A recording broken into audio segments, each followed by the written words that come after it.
Eto na naman mga boss, bagong play to earn NFT game. Kung may extra time ka, halika review natin to. Let's go!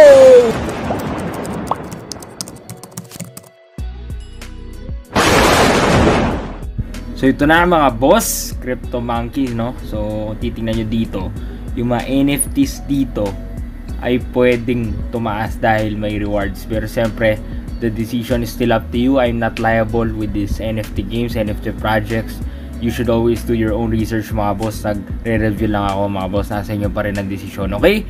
So yung mga NFT dito mga boss ay merong workstation to collect rewards. At yung payback dito 40 to 35 days, no, kapag nilaro mo. At mga boss, merong farm mode dito. So magsa-start tong project na to. So yan yung mga NFTs nila, no. Kung nakikita nyo mga monkey, tas iba't iba, may hawak na torch, iba-iba, no. So magsa-start tong project na to, may farm mode niya. So yan mga monkeys, no. So kung alam niyo yung Bored Ape Yacht Club, alam niyo yung Bitcoin Monkeys, tumama tayo doon. So baka ito na yung susunod, no, Crypto Monkeys. But of course, siyempre may risk involved dito. So anticipate nyo yan mga boss. Huwag kayo mag-invest ng mga pera, no, ng pera ninyo na hindi nyo kaya mawala. And also mga boss, kung gusto nyo ng NFT tutorials talaga expert level and matututo talaga kayo, hintayin nyo yung NFT program ko sa March 20. Also guys, another thing to consider dito, may strategy mode and PvP mode din sila. So meaning, kapag lumabang ka sa kalaban, no, sa player's village, pwede kang magkaroon na rewards, no. Gagamitin mo yung monkey sword mo. Tapos may banana din dito at yung artist nila magaling, no. So sobrang lupit ng designs. Titingnan niyo mga boss, pati yung animations, no. So may guardian, farmer, firebender dito, may king din. So napakalupit mga boss. May king of the jungle pa. No bananas can be farmed, sold or traded before he takes his cut.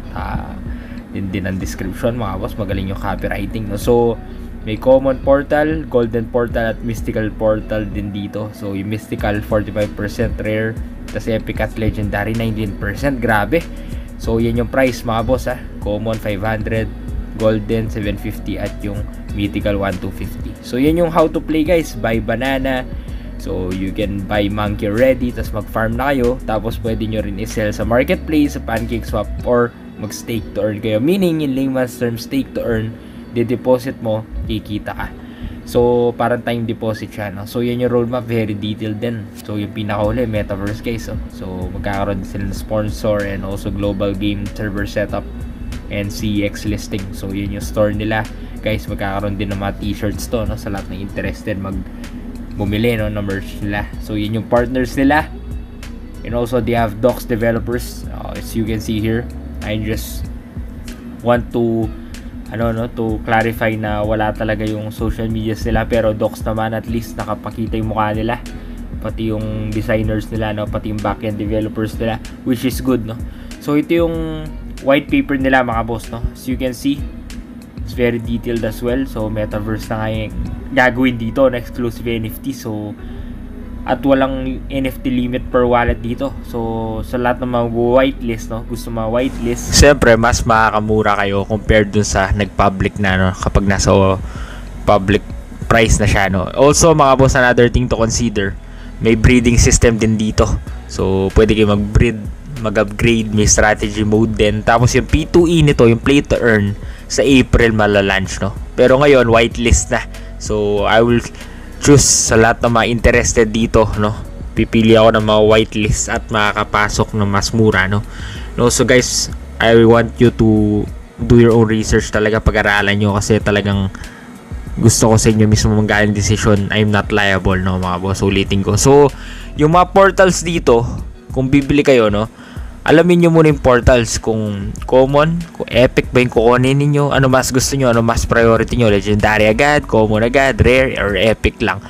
Okay, so ang tandaan ninyo, pinakamataas legendary, tapos second epic, tapos rare, tapos common. So may cave monkey din dito, meron farmer, guardian, napakadami mga boss. Pero yung legendary mga boss, yun yung meta monkey, no, tsaka cyborg. At guys, may IQ level din dito yung mga monkeys mga boss. So kapag matalino, okay, pag matalino yung monkey, siyempre mas mataas yung pinoproduce niyang rewards, kasi mas mataas yung attributes niya. And also, pwede mo i-level up yung mga monkeys dito. So may monkeys payment din dito guys. So Yung original summon monkeys level 1 magsa-start. Tapos yan guys yung pinoproduce nila. Yung mga common, gatherer, kava, hunter, firebender, yung rare yan. So may king, so yung epic, intern crypto, investor, legendary meta monkey, at saka yung cyborg, grabe. 2155 month max. Makalupit mga boss. So how to upgrade yan na. Very detailed instructions nandito na guys. Tapos yung mga establishment, yung office, yung Mars nandito guys. So yung Mars yung final destination, no, just for you to be aware.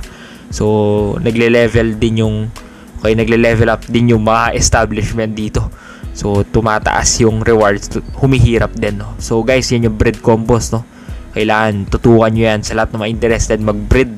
Para nini ako mga boss, grabe yung pag-drop ng NFT. Tama na naman ang prediction natin. Anyway guys, lahat ng ganitong project may risk, no. So i-Dior nyo yan. So yan yung private sale, naka-block unlock. Ngayon hindi nakalagay dito na naka-vesting, so another thing to consider yan, no. Tapos yung liquidity naka-block. Okay, yung dev wallet hindi nakalagay ko naka-vesting, no, pero naka-lock. Ngayon mga boss, another thing to consider yung token circulation. Ayan, no. So DX, players wallet, claim, game reward at yung stake.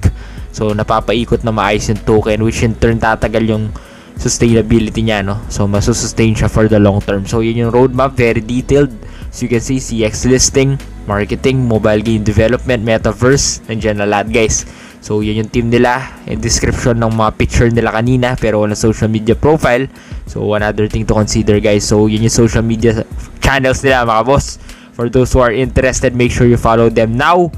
And you should always do your own research guys. Another thing to consider is also the whitelist event. So if you wanna join, okay, then just comment below guys. And ingat kayo mga boss. Have a nice day mga boss. This is Tajo the Capital Master signing off mga boss.